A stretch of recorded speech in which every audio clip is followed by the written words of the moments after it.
editor at Zero Gravity Studios. Today we want to show you an extended version of our early gameplay footage with some added commentary to explain some of the game's features. Keep in mind this is early pre-alpha gameplay, as the game is still heavily in development. The players wake up in their cryopods inside the ship's cryobay. This is basically how the game starts. You find yourself inside a cryopod, either an outpost or in a ship, and you need to find a way to survive. So here we see the crew splitting up into two teams. One team is going over to the bridge, while the other team prepares to leave the ship for exploration. As the players enter the bridge, you can see a small outpost on the left and a huge gas giant planet we call Betier on the right. Now the captain is going to take command of the ship by sitting in a pilot's chair, and what he's basically going to do is move the ship a little bit closer to the outpost in order to make the EVA trip a little bit easier for the other team.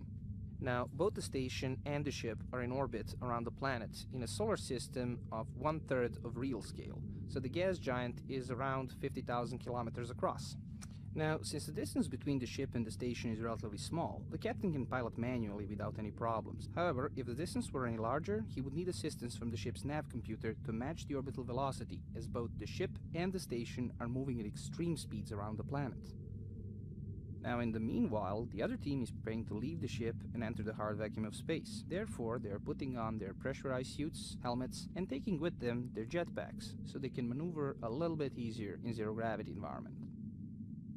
The pressurized suits the players have on are not really designed for prolonged exposure to the vacuum and radiation of space. They come with their own oxygen supply, but the jetpacks have a very limited fuel supply. That is one of the reasons why the captain moved the ship that close to the station, to minimize the risk to his crew. In order to leave the ship, the players need to approach the airlock, then cycle the air, and finally go outside. Now, as you can see, one of them just entered zero gravity. The ship has artificial gravity generators, but the airlock and several other corridors are in constant zero-G. This is mainly to make transitioning between environments easier. The ship's controls allow for manual gravity adjustment throughout the entire ship or just for specific rooms. Gravity can also fail as a result of a malfunction, which would basically put everything in a weightless state. Now, one of the players is about to initiate air cycling within the airlock. Now, as that lever is pulled, you can see how the pressure bar begins dropping. The ship's life support system is pumping the air out of the room in order to equalize the pressure with the outside. Without doing so, the decompression would throw both players outside uncontrollably. Not only would they need to expend fuel to stabilize, they would also waste some of the ship's precious atmosphere, a very valuable commodity in space. Now, with all preparations complete, they leave the safety of their ship. So, this is another big feature of the game, the seamless transitions. As you can see, the player simply moved from the airlock to the outside. This is also true for all objects within the game. There are no loading screens in this game. You can move freely from the ship to the outside, into the station, without any restrictions.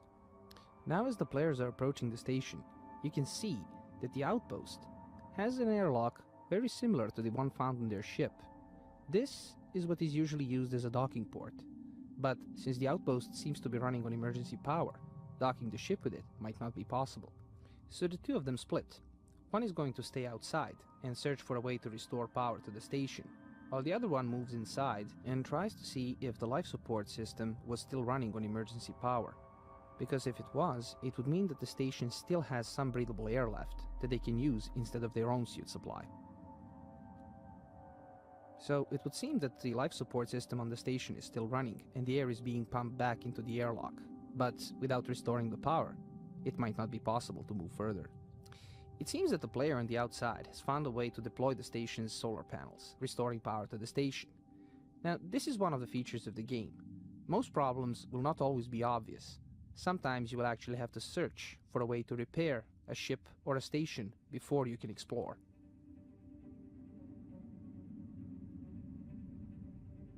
With power systems restored, the station springs back to life. The players can now move further into the station in search of valuable equipment and resources they can salvage. All the while, the captain is carefully watching his team from inside the ship, keeping a close eye on all of their actions. However, once both players are in the station, he will no longer be able to track their actions. and in certain cases, even radio communication may be impossible. Now inside the station, both players move forward. With power restored, the doors will let them in. One of them moves into the room and immediately spots a rifle. And not only that, there is also armor and ammunition within the station. As you can see, the station's interior was designed specifically for zero gravity, and the station itself is very well preserved. This is a rare exception, as in most cases, players will have to move through ruined outposts and derelict ships. For now, both players seem content with just the weapons they found, and they move back towards their ship. Here we are going to fast forward a little bit, skipping the entire air cycling routine. As both players leave the station and go back to their ship, we have fast forwarded time a little to show you another example of the game's mechanics. As you can see, the ship is now only visible as a silhouette. This is because the sun has set behind the planet, leaving them in complete darkness. As both players had turned on their flashlights, they can see other players moving on the bridge. The captain is also watching his team return from their mission, eager to find what loot they've salvaged. We'll use this opportunity to show you the ship's outer hull a little bit. This is one of our medium-sized vessels, and the game will feature ships both larger and smaller than this one.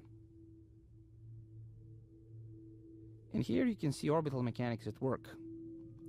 As the sun slowly rises from the horizon and illuminates both the ship and the players on the outside. It gives us the opportunity to show you the ship in greater detail, as you can see when the players turn around. This ship is very robust. It's an industrial excavator designed for heavy mining and salvage operations in deep space, and it actually requires a crew of several people to run at full efficiency. Now, we did mention that it's a medium-sized vessel, but it can still serve as a mobile base or a home for several players. So, the players are finally returning from their exploration mission, and once more, we're just going to skip to the entire airlock cycling routine.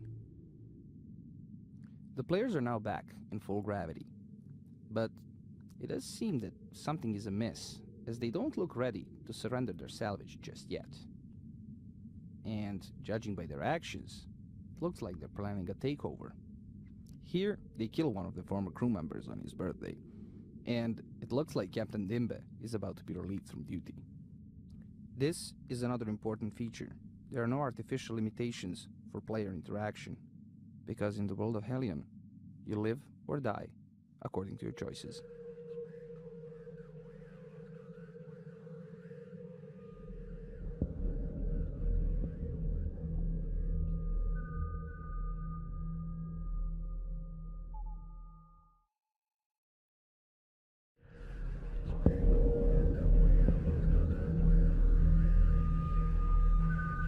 Zero gravity.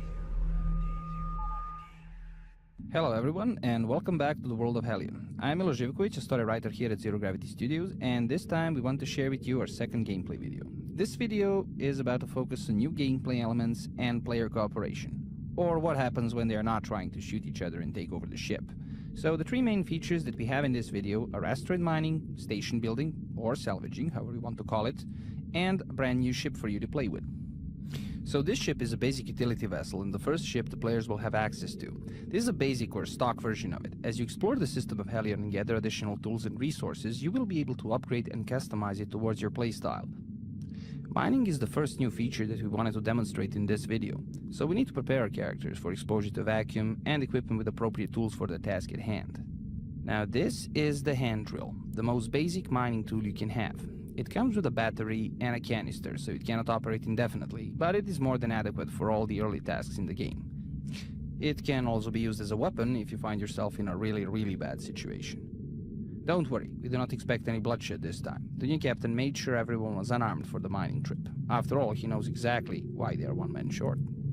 There are several different ways in which you can obtain the resources you need to survive in the system, from harvesting the atmosphere of a gas giant to salvaging and asteroid mining. The game will feature different asteroid types that vary in shape and size, and available resources. Some of the larger ones, like the ones you can see before you, will have normal orbits that you can always revisit in case you need some extra ore, while the others you will have to look for as they cross paths with the planets in the system. In this case, you will have a limited window of opportunity to harvest the ore that you need, so having a friend to help you out during the operation or in case something goes wrong is probably a good idea. Remember, you're not the only one looking for resources out there. This time, however, our crew is not at all worried that someone might show up and crash their mining party, so they get right down to business. Mining asteroids can take a very long time, especially if you have a big task ahead of you that requires large quantities of ore, like fixing your ship after a skirmish or restoring a derelict vessel so you can add it to your fleet. An operation like that would require several trips back to the ship and use of multiple storage canisters, so you might want to improve your equipment before undertaking it. This is why having a friend or two with you is helpful, as they can help save a lot of time by bringing fresh batteries, additional RCS fuel, and spare canisters. The other option would be to repair and upgrade your ship with a specialized mining module.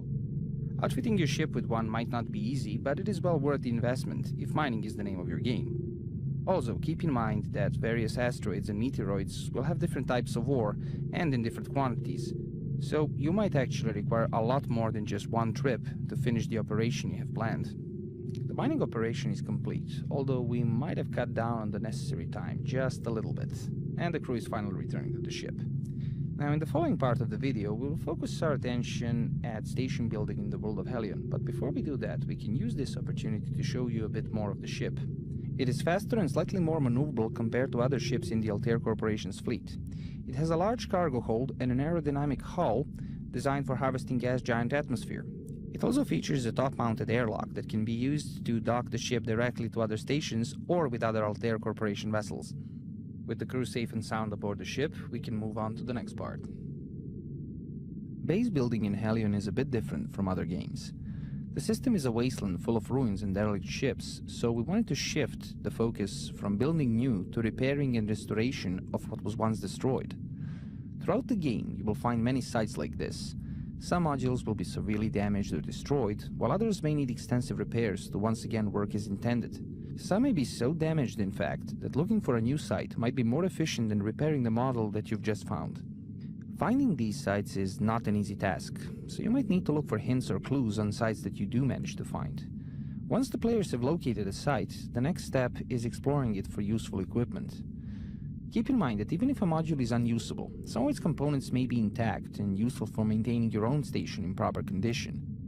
In this case, our crew had decided to build themselves a new home at this location, but connecting various modules even in decent condition is somewhat complicated. This part is the power supply module. It is the heart of any proper space station, and probably its most important part. To connect the modules to the existing station, or build a new one, the players will need to access the module's built-in RCS system. The RCS system is used to maneuver the modules in the correct position so they can be linked to other structures via standard docking ports. These ports are compatible across all Altair ships and stations, allowing a simple, fast and easy connection between different pieces of equipment. One of the players is going to inspect the module, and we will use this opportunity to show you the interior and talk about its operation and purpose in greater detail. Its entrance is a standard docking port that can be used to connect to other stations. It is in standard zero gravity, but as soon as you step through the door, the gravity will kick in, if the module is of course operational. This is probably one of the largest modules that you can find, second only to the cargo hold or a massive warehouse. It is a hot fusion reactor based on the designs of the 20th century, such as the tokamak and the ITER facilities. It runs on hydrogen isotopes and produces an incredible amount of energy that is then stored inside its massive capacitor banks. Only one such module can provide power and gravity for an entire station if maintained and refueled at regular intervals. Compared to this system, the solar panels look tiny and insignificant indeed. The Altair version is designed to function reliably in all conditions and therefore has a sturdy interior and strong outer plating that protects it from the elements and other harmful conditions. One of the players has successfully linked up with the RCS system on one of the smaller corridors. In certain cases, players may be required to refuel the system before the module can be moved. The other player now moves outside to observe the docking procedure.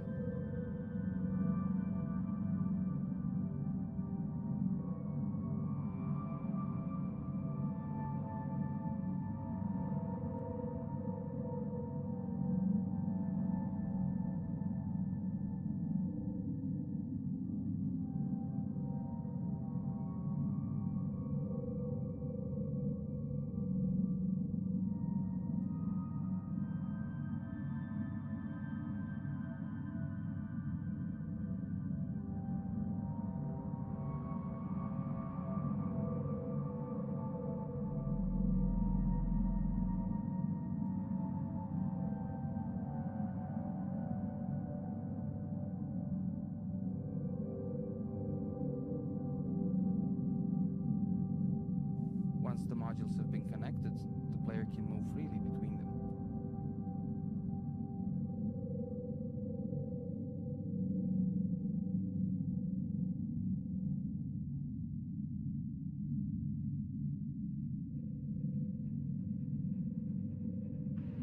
One down and one to go.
And now we get to see the interior of the complete structure.